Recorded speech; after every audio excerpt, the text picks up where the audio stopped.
오늘 아침에는 성령님이 하시는 일이라고 하는 제목으로 예배 소속 강의 네 번째 시간에 말씀을 드리겠습니다. 여러분, 이 성령님이 우리에게 유익을 주고 도움을 주는 참으로 고마우신 분입니다. 우리가 이 성령의 은혜 가운데 살면 전혀 부족함이 없습니다. 다윗이 시편 23편에서 여호와는 나의 목자시니 내게 부족함이 없으리로다. 그가 나를 푸른 초장에 누이시며 쉴만한 물가로 인도하신다고 고백을 했는데, 우리가 성령의 은혜 가운데 살면 이런 노래가, 이런 고백이 절로 나오게 됩니다.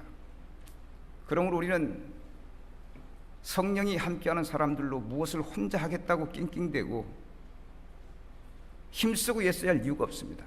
성령님의 도우심만 바라면 되니까요. 여러분, 능력이 많으신 성령님이 나를 돕겠다고 함께 하시는데 우리가 의지해야 하지 않겠습니까? 성령님을 의지하고 연약한 인간으로, 힘없는 인간으로 살지 마시고 능력 있는 하나님의 사람으로 사시기를 주의 이름으로 축복합니다. 고맙게도 성령님은 우리가 하나님께 속한 자임을 인치시고 도장을 꽝 하고 보증을 쓰셨습니다. 그리고 우리로 하여금 그 은혜 속에 살면서 하나님을 찬양하고 감사하게 만드십니다. 우리가 성령 충만한 삶을 살면 언제나 기쁘고 즐겁고 감사하지요. 우리의 삶이 찬송으로 순화지지요. 그래서 우리는 늘 성령을 사모하고 성령 안에서 살도록 힘쓰고 애를 써야 하는 겁니다. 여러분, 예수님께서 이 땅 위에서 그 구원의 역사를 이루시고 승천하시면서 우리에게 홀로 두지 아니하시고 성령을 보내주셨습니다. 성령님께 모든 걸 맡기셨습니다. 성령님이 우리를 책임지게끔 만드셨다는 겁니다. 요한복음 16장 7절에 보면 예수님께서 제자에게 주시는 말씀이, 내가 너희를 떠나는 게 유익하다, 내가 떠난 후에는 반드시 성령이어서 너희를 도울 것이다 라는 말씀을 주셨습니다. 실제로 예수님께서 승천하신 후 마가 요한의 다락방에 모여서 제자들이 힘써 기도할 때 약속하신 성령을 불같이 바람같이 보내주셨습니다. 우리의 연약함을 아시기에 성령으로 하여금 우리를 돕게 만드신 겁니다. 우리가 성령이 도우시기에 하나님을 섬기고 그 뜻대로 살려고 힘쓰고 애쓰는 겁니다. 오늘 아침 우리가 우리의 힘으로 여기에 온 것이 아닙니다. 성령께서 우리의 마음을 감동하셨고 우리를 인도하시고 우리를 붙드셔서 여기 와서 하나님을 예배하게 만들고 여호와의 인자하심이라는 이 아름다운 찬양을 듣게끔 만들어 주신 것 믿으시기 바랍니다. 그러므로 우리가 어렵고 힘들 때 야, 힘들다, 어렵다 라고 불평할 것이 아니라 성령님께 도움을 요청해야 합니다. 또 성령님도 우리 연약함을 아십니다. 여러분들의 부족함을 아십니다. 그래서 구하면 언제든지 도움을 주십니다. 자, 여러분, 우리 성도들 모두는 능력이 많으신 성령님과 함께 사는 거예요. 아무것도 염려하지 말고 어렵다고 힘들다고 짜증내지 말고 성령님께 도움을 요청하고 살면 이 이상 더 축복된 삶이 없습니다. 여러분, 어렵고 힘든 자꾸 성령님을 사모하고 성령님을 부르세요. 힘을 내셔야 합니다. 이렇게 좋은 세상에서 성령님의 도움 가운데, 성령님의 은혜 가운데 사는데 왜 이렇게 힘들게 살고 한숨과 탄식이 나오는 겁니까? 걱정과 근심이 끊이지 않고 이 불안과 초조가 넘치니까 왜 그렇습니까? 우리를 도우시는 성령님을 의식하지 못하기 때문입니다. 정말 여러분들이 신앙생활을 바르게 하기를 원한다고 한다면 자꾸 성령님을 의지하세요. 성령님이 우리와 함께 하시니까 성령님 찬양하면서 성령님께 의지하면서 나아가면 영광된 인생을 살게 될 줄로 믿습니다. 오늘 아침 읽은 이 말씀, 이 본문은 우리를 도우시는 성령님이 하시는 일을 찬양하는 말씀입니다. 우리 성도들은 그리스도 안에 있는 자들로 약속으로 정말 성령께서 인치시고 보증해 주신 것입니다. 여러분, 성령께서 우리를 인치시고 보증하신 일을 한다는 겁니다. 성령께서 우리의 구속을 인치시고 보증해 줬다는 겁니다. 여러분, 성령이 누굽니까? 하나님의 거룩한 영 아닙니까? 때문에 성령께서 일하시고 그리고 인치시면서 보증해 준 확실한 겁니다.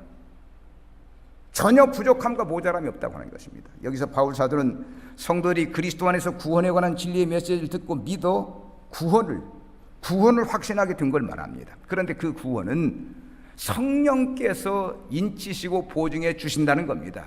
이 사람은 구원받은 하나님의 백성입니다, 천국 백성입니다 라고 인치시고 도장 찍어주고 보증을 하신다는 겁니다. 고맙게도 성령님이 하나님의 영광을 위해 사는 우리에게 이런 은혜를 베풀어 주셨으니만큼 우리가 이 땅에 살면서 영광스러운 삶을 살아야 하는 겁니다. 사람의 힘으로는 그렇게 살 수가 없어요.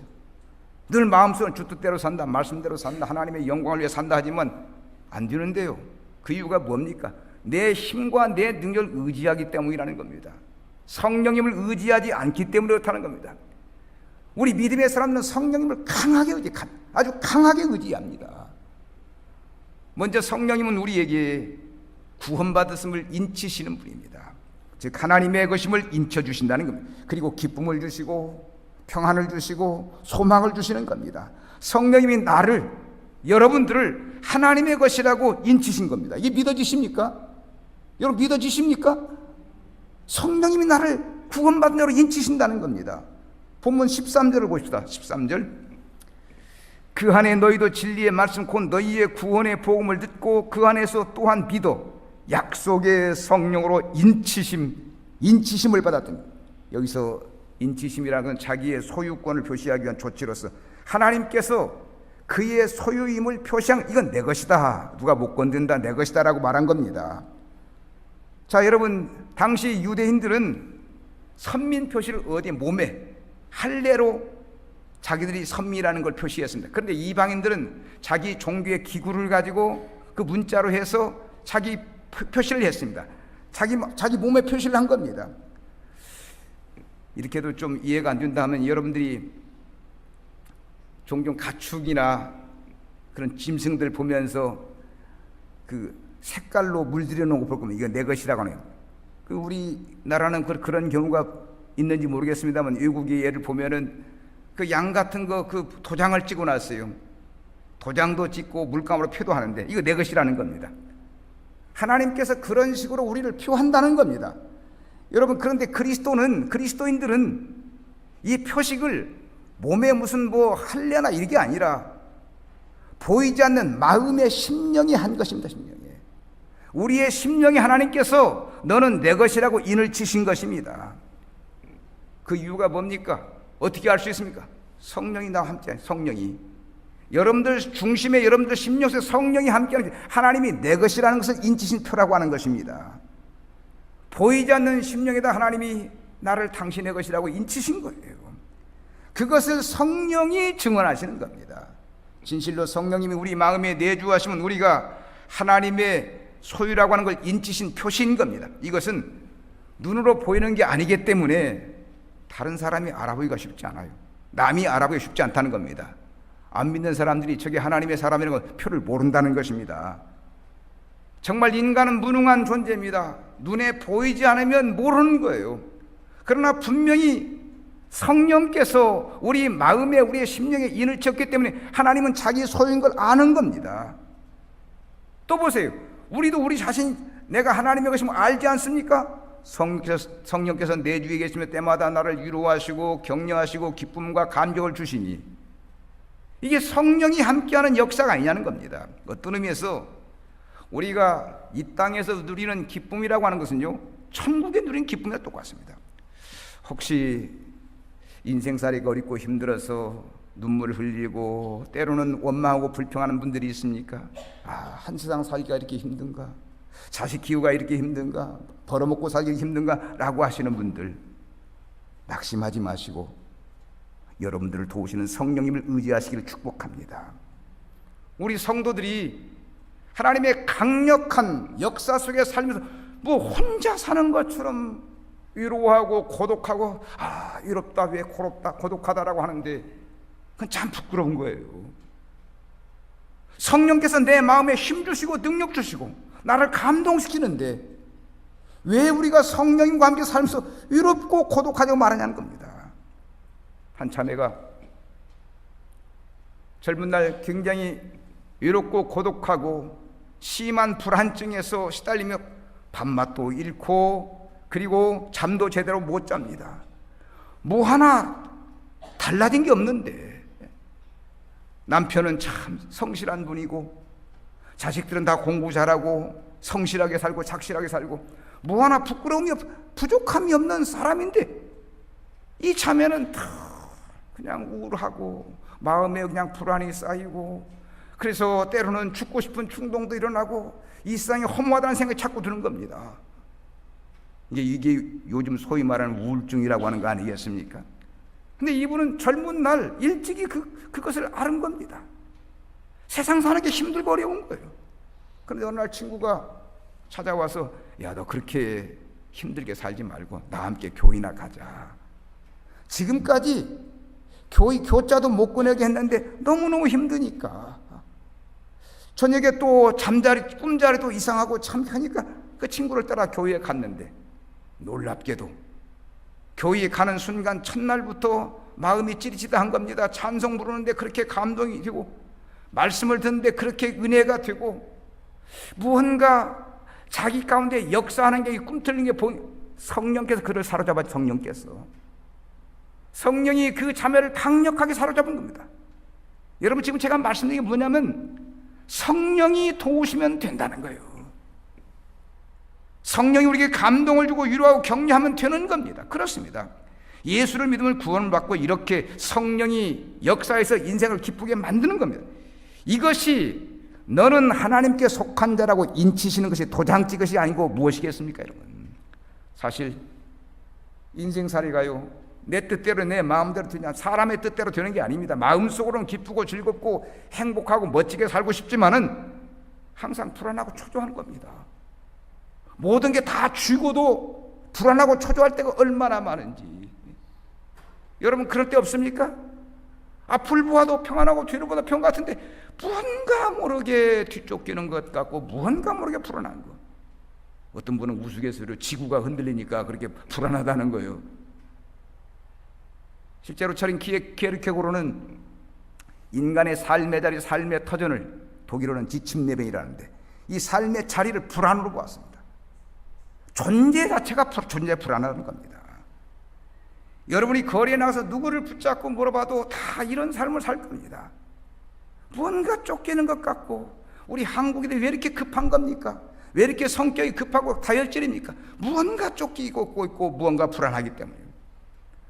그러나 우리가 예수 믿고 성령의 내주하심을 받아서 그 감동으로 산다면 이 불안과 초조는 다 해방됩니다. 벗어납니다. 성령이 하나님의 사람을 인치시고 마음을 주관해서 내 마음에 평안을 주시고 기쁨을 주시고 영광스럽게 살게 만드는 거예요. 우리 성도들은 항상 성령을 삼아요. 성령을. 제가 이렇게 오늘 아침 강력하게 성령을 주장하니까 전혀 딴 세상에 온 것 같은 느낌이 있을 수도 있습니다.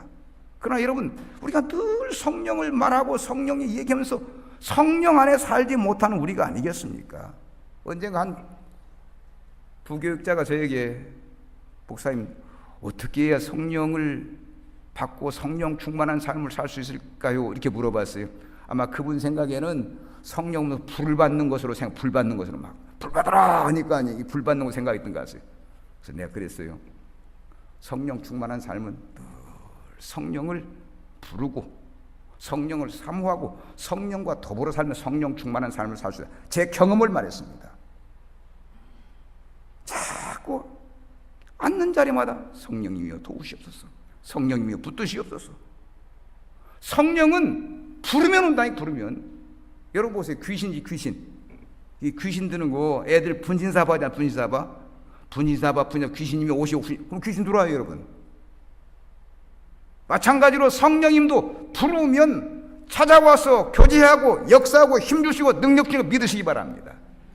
우리가 성령을 너무 사모하지 않고 성령을 부르지 않기 때문에 예수 믿는다면서도 성령 안에 살고 성령과 더불어 교제하지 못하는 거예요. 누구든지 성령이 함께해야 성령과 교제하고 살아야 이 험하고 높은 길 가는 이 인생이 우리의 인생이 기쁘고 즐겁고 행복한 거예요. 사랑하는 여러분, 우리는 그리스도인 아닙니까? 하나님의 영의 주관을 받는 성도들 아닙니까? 우리는 그리스도인이에요. 예수를 모르는 사람들은 자기를 기쁘기 위해서 그 기쁨을 얻으려고 대상을 찾지만 우리 그리스도는 그럴 필요가 없다는 겁니다. 구원의 확신만 가지면, 나는 천국 백성이라는 확신만 가면 성경 어느 순간 내 속에 찾아와 나를 정복하시고 나를 위로하시고 나를 격려하시고 용기를 주시는 겁니다. 아니, 우리 한 사람 한 사람 성령님이 역사하는 성령님이 역사하잖아요. 자꾸 여러분 성령을 의식하고 교제하고 부르시기 바랍니다. 혹시 오늘 아침 이 자리에 마음이 불안하신 분들, 초조하신 분들, 걱정과 근심과 염려가 있는 분들 아무것도 걱정하지 마십시오. 아무것도. 성령님을 삼아 성령 부르세요.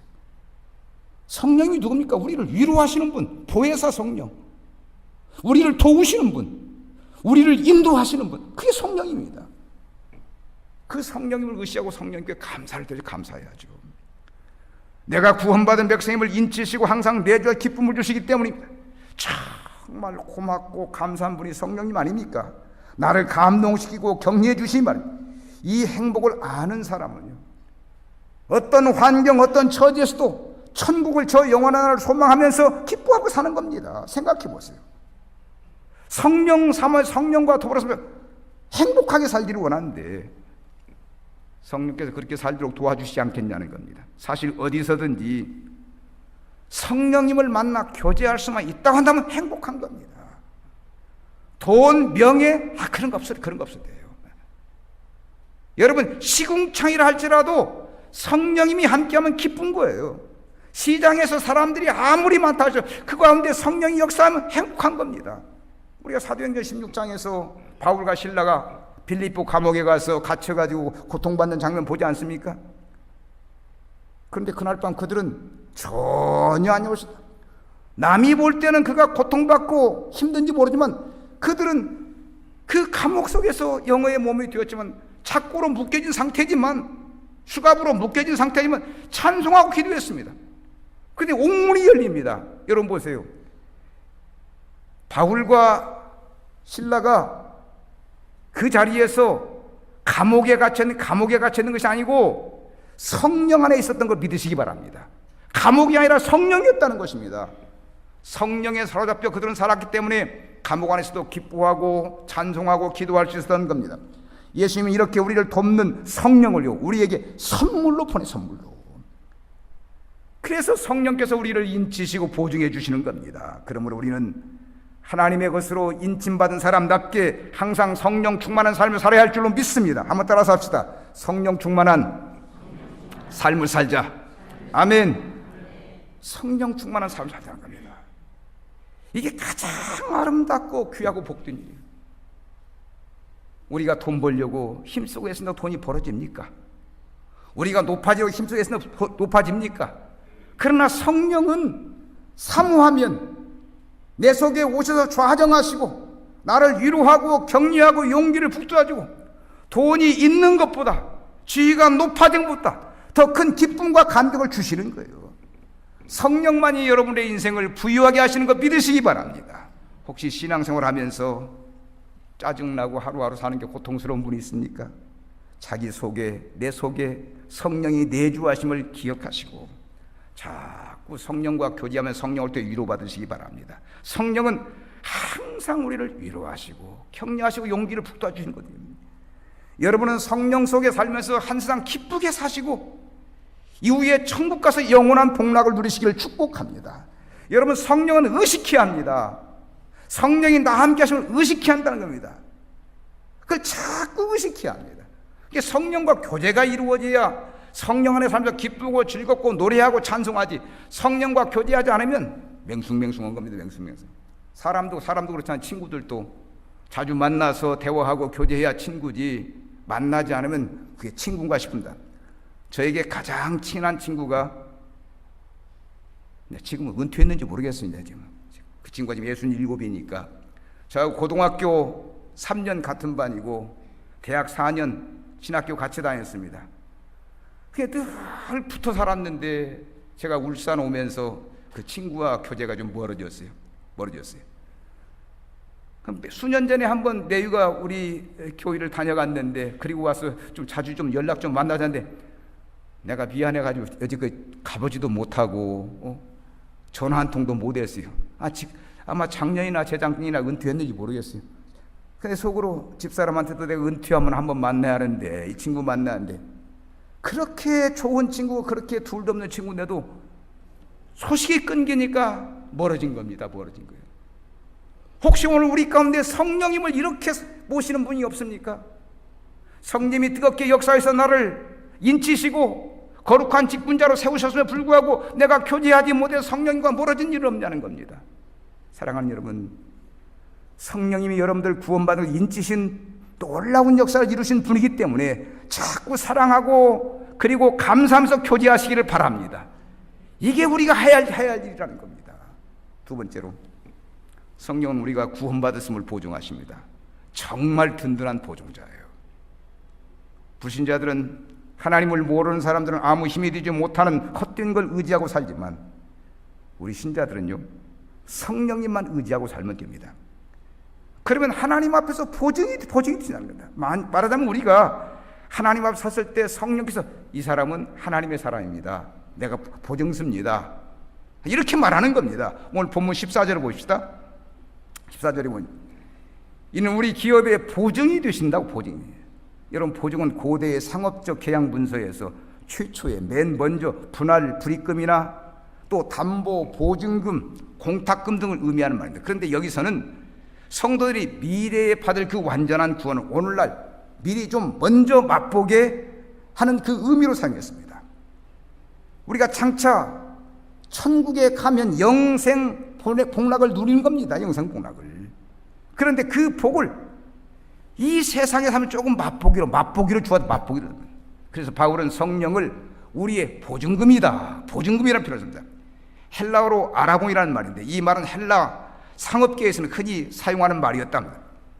이것은 어떤 물건을 살 때 나머지 대금은 나중에 지불하되 먼저 내 것이라고 하는 그것으로서 보증금을 미리 내는 겁니다. 우리가 집 살 때, 처음부터 다 갖다 내는 것에 보증금을 미리 걸어놓고 그리고 내 것임을 확인하고 그리고 나중에 그 집에 들어가 살지 않습니까? 근데 성령께서 우리의 보증금이 돼요. 보증금. 천국 백성을 보증 쓴다는 겁니다. 여러분, 한번 보증 쓰면 이게 그겁니다. 그거 이제 그 집은 그것이지. 한번 성령이 천국 백성으로 보증 쓰면 우리는 천국의 집을 얻을 수가 있다는 거예요. 그런 의미에서 성령은 우리의 구속의 보증금이라고 하는 겁니다. 즉 성령의 인침을 받는 앞으로 머지않아 큰 기쁨을 누릴 수 있는 보증입니다. 다시 말하면 언젠가는 우리가 저 영원한 세계의 기쁨과 감사로 갈 수 있다고 하는 겁니다. 그러니 얼마나 이 가슴 설레는 일입니까? 보세요. 성령께서 여러분과 저를 천국 시민이라고 보증 줍니다. 할렐루야. 할렐루야. 우리가 천국 시민이라고 보증 줍니다. 디도서 3장 7절에 보면 우리로 그의 은혜를 힘입어 의롭다 하심을 얻어 영생의 소망을 따라 상속자가 되게 하십니다. 즉 은혜로 하늘 기업의 상속자가 된다는 말입니다. 다시 말하면 이 말씀은 우리가 천국을 상속받은 소유자라는 사실을 깨닫게 하는 겁니다. 여기서 천국이 우리의 소유라고 말하는 건 마치 상속자들이 이미 그것을 소유한 것이나 마찬가지로 우리도 성령께서 천국을 소유한 것이나 마찬가지로 보증을 한다는 겁니다. 여러분, 이 성령이 얼마나 좋으신 분입니까? 계속해서 지금 오늘 성령을 말씀드리는데 이 성령이 얼마나 좋으신 분이냐는 겁니다. 이렇게 우리의 모든 거 다 챙겨주십니다. 우리 연약함, 우리 부족함을 다 아시기 때문에 하나의 설까지 다 챙겨주는 성령님이라는 겁니다. 여러분 한번 깊이 한번 생각해 보세요. 얼마나 든든한지. 보증을 해주는 분이 성령님이시니 말입니다. 가령 어떤 일 하면서 보증을 하는 사람이 비실비실하고 부실하다고 한번 생각해 봅시다. 그럼 이 사람이 보증서가 되겠나? 라고 할지 모르지만 우리의 성령님은 든든하신 분입니다. 하나님의 영입니다. 우리 인생의 모든 걸 다 맡길 수가 있는 거예요. 이렇게 귀한 분에게 아직까지 내 인생을, 내 모든 걸 맡기지 못하고 내가 내 인생을 맡아가지고 산다. 이거 불행한 일이라는 겁니다. 여러분 한번 생각해 보세요. 여러분이 성령께 맡기고 사셨습니까? 아니면 내 힘과 내 재주로 사셨습니까? 한번 생각해 보세요. 이 아침 어리석은 생각 다 버려버리고 성령님께 여러분의 모든 인생의 문제 맡기시기를 축복합니다. 힘도 없고 능력도 없습니다. 나이도 많습니다. 병들었습니다. 그래도 여러분 성령은 우리를 사랑하십니다. 우리를 붙드십니다. 우리가 맡기면 책임져 주십니다. 우리 성도들은 지금 영원한 천국을 소망하며 주를 위해 충성하고 있습니다. 나름대로 힘쓰고 애쓰고 있습니다. 그런데 그 나라에 이를 때 누가 우리의 보증이 돼서 누가 우리의, 이 사람이 정말 주를 위해 충성했습니다, 헌신했습니다, 누가 우리를 보증해 줍니까? 든든한 성령님이 우리를 보증해 준다는 거예요. 그러면 여러분, 주의 일하면서 누가 모른다고 답답해할 이유도 없고, 그것 때문에 서운할 이유도 없고, 성령께서 보증해, 성령과 함께 했는데 그 모르실 리가 없지 않습니까? 성령이 보증해 준다니, 정말 완벽하고 충분한 분입니다. 우리가 보잘것없는 존재지만 성령께 든든한 보증이 되어 있고 생각하면 얼마나 감사한지. 설사 인생을 살면서 때때로 험한 사람 만나고 어려운 일을 부딪힌다 할지라도 그 가운데 웃을 수가 있는 거죠. 그 이유는 종국에는 인생 승리자로 천국문에 이르게 되기 때문입니다. 그래서 이제부터 어려운 일이 있을 때 그것 때문에 낙심하지 마시고 절망하지 마세요. 인간들이 뭐라고 하는데 그것 때문에 신경 쓰지 마세요, 여러분. 이 세상의 모든 것이 다 줄이 끊긴다 할지라도 강력한 성령이 붙잡고 의지하고 내 성령님의 위로를 받으며 삶을 튀는 겁니다. 성령이 나로 하여금 하늘의 기업자라고 승리자라고 말하는데, 승리자라고. 아무튼 이것이 보증이 든든한 사람과 든든하지 못한 사람의 차이입니다. 불신자들은 자기 인생의 보증을 대부분 돈이나 무슨 지위나 사람에게 여러분, 돈 믿을 수 있습니까? 사람 믿을 수 있습니까? 권력 믿을 수 있습니까? 그런 것을 보증이라고 믿고 있는데 이게 얼마나 하찮은 것인지. 그러나 우리 그리스도인들은 성령께서 내 보증이 되신다는 겁니다. 한계가 있는 사람이 아니라 한계가 없는 무한한 성령이 나의 보증이 된다는 겁니다. 여러분, 권력이라고 하는 거, 돈이라고 다 한계가 있잖아요. 지금 우리나라의 대기업 그 총수 한 분 누워 계시는 분이 있지요. 아직 그렇게 누워 계실 나이가 아닌 것 같습니다, 그분이. 근데 왜 못 일어나니까? 그 많은 돈 가지고 왜 못 일어나는 겁니까? 이게 돈의 한계가 있다는 겁니다. 우리는 사람이 믿고 의지하는 돈의 한계, 권력의 한계를 보아야 합니다. 그러기에 솔로몬 같이 인생 부귀영화를 다 누린 사람이 뭐라 합니까? 헛되었다. 세상만 사다 헛되었다는 겁니다. 뭐가 나를 갖다 기쁘게 하시냐는 겁니다, 여러분. 그래서 불신자들은 하나님을 모르는 사람이 죽을 때 정말 막막하게 생각합니다. 내가 인생 헛살았구나라고 생각하는 겁니다. 지금까지 내 죽음의 문제 처리해 주지 못한 이 돈과 권력과 사람만 의지하고 살았으니 그렇게 막막할 수밖에 없지 않겠습니까? 그러나 그리스도인들은, 여러분, 우리 성도들은 제가 많은 임종자를 지켜보지만 당당합니다.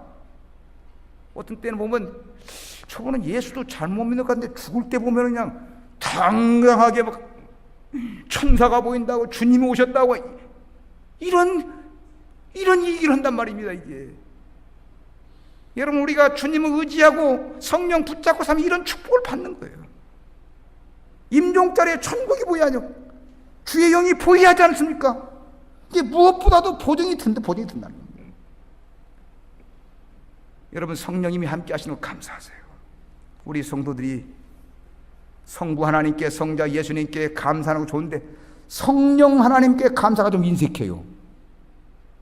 여러분, 지난 한 주간 동안 성령님께 감사해 보셨습니까? 성부 하나님께, 성자 하나님, 예수님께는 감사드렸지만 성령 하나님께는 감사가 좀 인색하다. 내 구원의 보증이 되시고 나를 위로하시고 격려하시고 용기를 북돋아주는 이 성령님께 우리가 너무 감사가 인생 같아요. 오늘 아침 찬양대에서 하나님의 인자하심을 찬양했는데 성령님의 인자하심도 찬양하셔야 해요, 여러분. 그렇게 들으셔야 그렇게 드셔야 한다는 겁니다. 우리의 인생이 짧습니다. 우리가 이 땅에서 천년 만년 사는 게 잠시 왔다 잠깐 가는 세상인데, 우리는 정말, 우리 성도는 아무 힘이 되지 못하는 헛된 거 의지하고 살지 말고 무한한 힘, 강한 힘이 있는 성령님을 의지하고 살아야 합니다. 아무리 어렵고 힘들다 할지라도 성령님이 여러분을 돕잖아요. 여러분 중심에 돕고 성령님 의지하세요. 성령님은 의지해야 도와주시는 것 믿으시기 바랍니다. 여러분, 믿음이 뭡니까? 하나님이 나와 함께하는 걸 믿는 게 그 믿음이에요.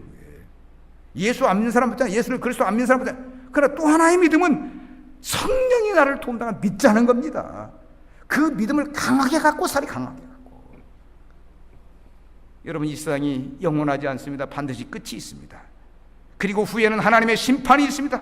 그때 우리의 보증이 되는 성령님이 내 곁에서, 내 앞에서 보증을 서니 든든한 거 아닙니까? 성령이 나를 인도하신, 나를 붙드신다 하는 믿음을 갖고 늘 그것을 그리면서 행복하게 사시기를 축복합니다. 마지막으로 성령께서 우리를 이렇게 인치시고 보정하는 목적이 뭘까요? 이 사람이 하나님의 사람이다 인치시고 우리를 보정의 목적이 다른 거 아닙니다. 하나님의 찬양, 하나님의 영광을 찬양하라고. 본문 14절 하반절 봅시다. 14절 하반절. 그의 영광을 찬송하게 하려 하심이라. 바울이 지금 여기서 무슨 얘기예요? 인간이 구속받은 궁극적인 목적이 뭐냐면 영광의 하나님을 찬송하기 위해서, 하나님의 영광을 바라보면서 저 영원한 세계를 바라며 하나님께 찬송을 드리는 게 찬송을 드리라는 건데, 세상에 이것보다 귀한 일이 어디 있습니까? 사랑하는 연인에게 찬송하는 것보다도, 감사하는 것보다도 이 영광의 하나님을 찬송할 수 있다면 최고의 인생은 최고의 인생인 거죠. 여러분, 우리 성도들의 삶의 목적은 하나님의 영광을 찬송하는 거예요. 동시에 이것은 하나님께서 우리를 만든 목적이기도 합니다. 그런데 성령께서 그 일을 하도록 도와주신다는 겁니다. 우리가 육신의 욕망에 붙들려서 정말 안타깝게 사는 존재들이 될지 모르지만 성령께서 나를 도우셔서 세상 보지 말고 영광의 세계를 보라, 영원한 세계를 보라고 자꾸 지시하십니다. 다시 말하면 영광의 세계를 보면서 하나님을 찬송하시도록 도우신다는 겁니다. 항상 우리의 마음에 하나님 은혜에 대해서 감사한 마음을 주시고 찬송할 마음을 주시는 겁니다. 우리가 복받고 사는 이유가 하나님의 은혜에 감사하게 하는 것, 이거 이상 더 귀한 게 어디 있겠습니까, 여러분? 하나님의 은혜를 감사하고 생에 복받은 거죠. 여러분. 정말 무지몽매한 우리가, 세상 사람과 똑같이 살다 죽어야 할 우리가 예수 믿고 구원받고 거룩한 직분자 살면서 하나님을 찬송하는 것, 이걸 깨닫게 해주시고 우리로 그렇게 살도록 만드는 이 은혜를 생각할 때 얼마나 감사한지. 사랑하는 여러분, 인생 살면서 최고의 일이 하나님 높이고 감사하고 찬양하는 일입니다. 이것이 기쁨이 되고 즐거움이 되고 영광이 되어야 합니다. 행복이 되어야 합니다. 어리석게 하나님의 영광보다 내 행복을 추구하면 행복 없습니다. 가장 중요한 게 하나님의 영광을 찬송하는 것, 그 나라와 그 일을 먼저 구하는 것, 하나님 중심 하나님 생각, 여기에 와 있어야 인생이 행복하지. 내가 나를 위해서 그냥 기쁘게 하고 즐겁게 나 먹고 마시고 해봐야 허무한 겁니다. 헛되고 헛된 거예요, 여러분. 다시 한번 강조합니다. 하나님 영광이 내 영광입니다. 아멘. 하나님 영광이 내 영광이에요. 하나님이 기뻐하시면 내가 기쁜 겁니다. 우리가 바울 사도를 보면 아시죠? 이 바울 사도, 위대한 바울 사도 아닙니까? 그가 다메섹으로 가다 부활하신 예수 그리스도를 대낮에 노중에서 만나게 됩니다. 예수를 핍박하는 사람이 예수를 만나게 된 겁니다. 그리고 거기서 거꾸라지고 변화를 받습니다. 정말 이 바울의 변화는 극적인 거였습니다. 예수를 대적하던 사람이 한순간에 변해서 예수를 전하는 사람이 되었으니까. 그 후 그는 인생이 완전히 코페르니쿠스적인 혁명적인 그 변화가 나타나는데 예수 전하는 것으로 인생을 끝냈습니다, 여러분. 엄청난 시련과 고초를 당하면서 결국에는 순교당의 이슬로 사라지고 말았습니다. 인간적으로 생각하면 참 불행한 사람이거든요. 예수 만나지 않았다면 그가 정말 떵떵거리고 살았을 겁니다. 자기 권력 가지고 자기 지식 가지고 사람들이 사랑받고 존경받고 살았을 겁니다.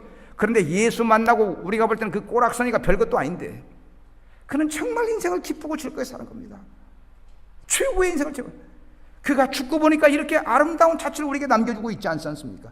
그가 쓴 편지 쪽지 하나가 오늘 현대인들이, 이 우주 세계가 열린 이 현대인들이 이 말씀 보면서 감동하고 이 말씀으로 은혜를 받고 있지 않습니까? 바울 사도의 감격이, 바울 사도의 행복이 우리의 감격과 행복이 된 겁니다. 바울은 자기 힘으로 그렇게 산 게 아닙니다. 성령께서 그렇게 살도록 강권한 거예요. 그래서 그는 오직 주의 부르심으로 만족하고 살았습니다. 자기를 부르시고 택하시고 구속한 그 은혜를 생각하면서 감사하면서 찬송하면서 살았다는 겁니다. 실제로 이 바울의 삶을 보면 그는 하루하루의 삶이, 아니 한 시간, 아니 한순간순간 예배였어요. 참 어려운 얘기입니다. 한순간순간 예배로 산다는 게, 이게 바로 성령의 인도하심이었다.